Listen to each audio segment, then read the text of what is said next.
kulanti wanaagsan daawadayaal halkani waa telefishinka caalamiga ee deegaan channel TV oo hadiya jaraale naga daawataan barta aan ku leenahay YouTube-ka aaladaha social media ayaa iyagana naga heli kartaan daawadayaal barnaamijkeeni faaqidaada wargeyska maanta oo ay taariikhdu tahay 17 bisha July ee 2018 waxaynu ku soo qaadan doonaa ciidamada Kenya oo xasuuq baan ka geystay dalka Soomaaliya waxaana dad xasuuqaasi oo ka dhacay gobolada Jubbooyinka gaar ahaan gobolka Gedo waxaana la sheegayaa inay halkaasi dad rayid oo aan waxba galabsan ay si koox isugu xidhaan oo ay u dilaan waxaana tan iyo xilligii ay yimaadeen dhibashada dadka inta la garanayo la sheegayaa inay yihiin ku dhawaad 60 waxa kale oo la sheegayaa inay dhinteen inay dhaawacmeen aan idhaahdee dad ka badan 100 waxaana waa inta la og yahay oo kaliya dadkaasi lagu kala dilay baa la leeyahay magaalooyinka Baardheere Belad Xaawo iyo waliba Faxfaxdhuun waxaana warku sheegaya tuulada la yiraahdo Faxfaxdhuun in dad rayida inta la ururiyay si badheer loogu dilay dadka kale hortiisa waana dhaqanka ay sameeyeen ururka argagixisada ee ka dagaalama Soomaaliya ee Al-Shabaab waxaana muuqata taasi baa la leeyahay ajnabiga wadanka jooga ee soo galayna inaanu dhaamin kuwaasi oo isaga laftirkiisu uu doonayo inuu dadka sidoo doono ka yeelo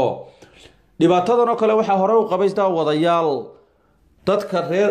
gobolka Gaarisa ku nool ama gobolka la yiraahdo NFD ay Soomaalidu degto wadanka Kenya oo iyagana sidan oo kale aanu waxba la ahayn dilku ay u geystaan ciidamada wadanka Kenya waxaana warkan xaqiijinaya ogaasiyada iyo madax dhaqameedka gobolada Jubbooyinka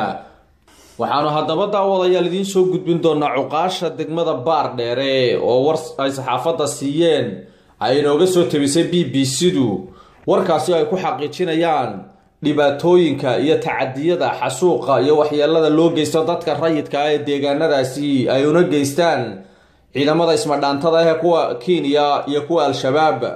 daawadayaal ku soo dhawaada warkaasi oo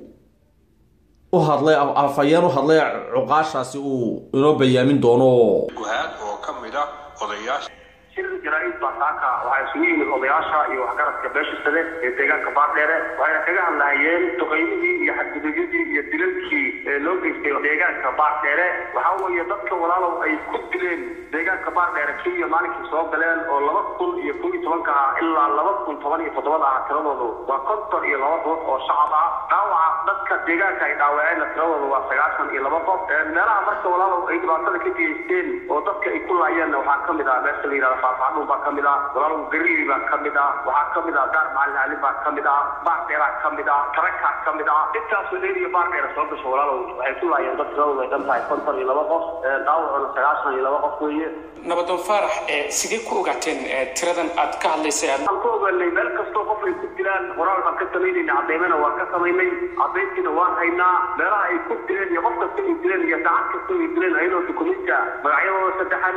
meelaha ay wax ka dhaceen saacadaha ay dileen qaabka dadka ama ay u dileen ama duqeyn ha noqoto ama toogasho ha noqote intii ayadoo qoraal ah yaan haynaa magaran cadeymaha aan hayno goobihii dadka lagu dilay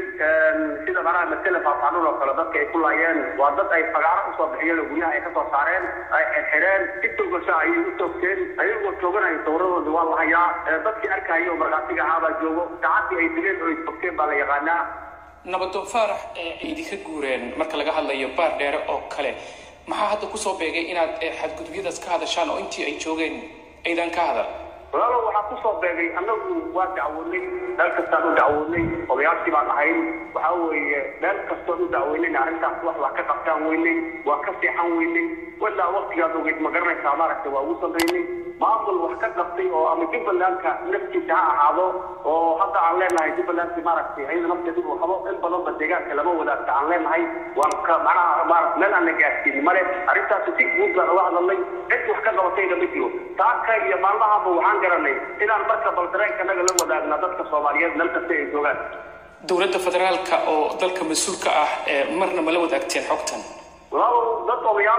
ارجو أبي بيجي حمر وأرجع معنا دعوة بيجي في قاضي أيضا وحنا كنا قبل قدر الله ما حنا قبل وأنا حتى كل مغنين جب الله جب اللي جهلا أيضا كل مغنين وحاول إيه حتى تفتح لله المسؤولين تضع له وياك ساعة إلى غير الله تفتح لا يجاتينه إلى أنا عينه ساعة الله بغلمتي maamul kabaar dheere ee aad hoos tagtaan iyaga ma kala hadasheen xadgudubyadan aad ka hadlaysaan والله وكحضر اللي أرجع الوالد الجني